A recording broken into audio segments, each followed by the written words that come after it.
morning devotion. I'm forever yours.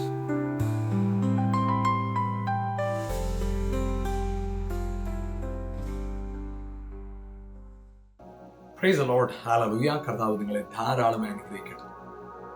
നമുക്ക് നമ്മൾ പാട്ടുകളൊക്കെ പാടാറുണ്ട്, യേശുവിനെ പോലെ ആകുവാൻ, യേശുവിനെ പോലെ വാഴുവാൻ. യേശുവിനെ പോലെ ആവുക എന്നത് നമ്മളെ ദൈവജനത്തിൽ നമ്മൾ കാണുന്നുണ്ട്. അവന്റെ പുത്രനോട് അനുരൂപമാകാൻ വിളിക്കപ്പെട്ടവരാണ് നമ്മൾ.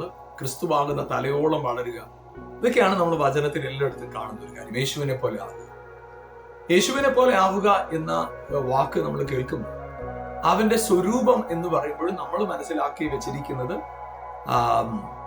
നമ്മുടെ അകത്തൊരു ചിന്ത കിടപ്പുണ്ട്. ആ രൂപസാദൃശ്യം, രൂപം എന്ന് പറയുമ്പോൾ നമ്മൾ അങ്ങനെയാണല്ലോ മനസ്സിലാക്കുന്നത്. അല്ല, ആ രൂപസാദൃശ്യത്തിലായി തീരാൻ എത്ര പേർക്ക് കഴിയും?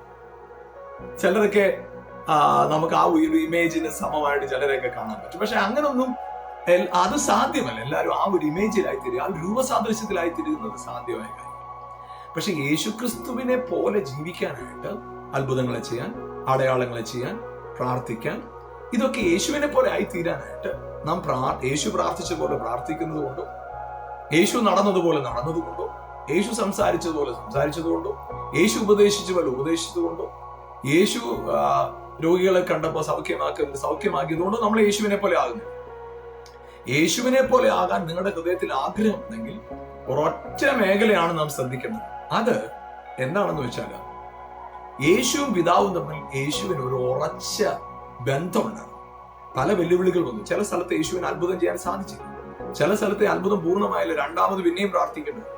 യേശുവിന്റെ യാത്രാമധ്യേ ചില വിഘ്നങ്ങൾ ഉണ്ടായി, നമുക്കറിയാം. കടൽ മാർഗത്തിൽ യാത്ര ചെയ്തപ്പോ, അതുപോലെ തന്നെ ചില സ്ഥലത്ത് യാത്ര ചെയ്തപ്പോൾ ചിലർ വന്ന് തടഞ്ഞു, ഇതിലെ പോകരുത്.